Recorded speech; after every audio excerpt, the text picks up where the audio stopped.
Tentative de meurtre contre Adjel Adjoul. Le 19 octobre 1956.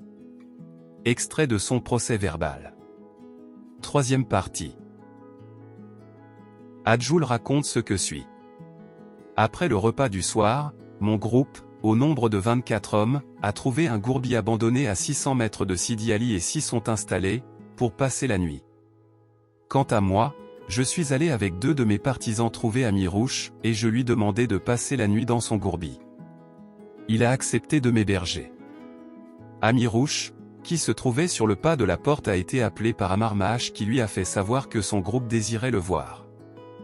Amirouche a alors suivi son interlocuteur et je suis rentré dans le gourbi où se trouvaient Adjlagdar et une trentaine d'hommes qui écoutaient un poste de radio.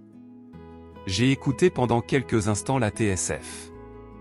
Adjlagdar est sorti pour aller chercher du café. À son retour, il m'en a offert, je n'en ai pas voulu. J'ai été allongé dans un coin de la pièce à côté de 2 de mes hommes, enroulés dans nos couvertures. Je vous précise que le gourbi occupé par Amirouche n'avait que 3 murs et un toit, la 4e façade étant démolie. J'ai été réveillé en sursaut par des bruits de pas précipités. J'ai essuyé aussitôt un coup de revolver qui m'a blessé à la main gauche et à l'oreille gauche, car je dormais à la tête appuyée sur l'avant-bras gauche. J'ai reçu également une balle dans la cuisse. Je pense que 5 ou 6 coups de revolver ont été tirés sur moi. Dès le début de tir, un des occupants du gourbi a allumé une lampe électrique et en a dirigé le faisceau lumineux sur mes agresseurs. J'ai reconnu alors Hamza Ahmed Zeroual, et je crois avoir aussi reconnu Louardi Khalifa. J'ai sorti mon revolver et j'ai tiré 3 coups de feu, tuant Hamza qui se trouvait environ à 1 mètre de moi. Mes gardes de corps ont également fait usage de leurs armes et ont tiré au hasard, des coups de feu sont également partis de l'extérieur du gourbi, du côté où il n'y avait pas de façade, tout le monde s'est sauvé, quant à moi j'ai rejoint mon groupe.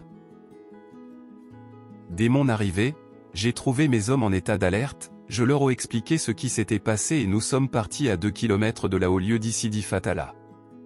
Le lendemain matin, je suis resté à cet endroit et j'ai envoyé certains de mes hommes au gourbi où nous étions installés la veille, près de Sidi Ali afin d'observer ce qui se passait et d'essayer de retrouver mes 2 gardes de corps. Sadek Betsi, et Abderrahim Tonia. Amirouche a contacté mes hommes et leur a demandé où j'étais, et leur a dit d'aller me chercher, car il fallait à tout prix que j'assiste à la réunion prévue le 20 octobre 1956. Mes hommes sont venus me voir et j'ai décidé de revenir à Sidi Ali. À mon arrivée, Amirouche m'a déclaré qu'il s'agissait d'un incident regrettable que si mes gardes de corps, Sadek et Abderrahim, tous 2 de Kimel, avaient été tués et moi-même blessé, lui, avait eu 3 de ses hommes blessés.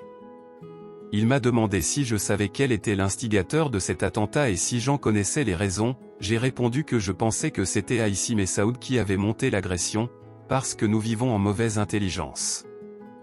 Amirouche a voulu nous réconcilier, mais j'ai refusé. Il m'a prié ensuite d'assister à la réunion. J'ai accepté à la condition qu'Aïssi n'y soit pas présent et j'ai obtenu gain de cause.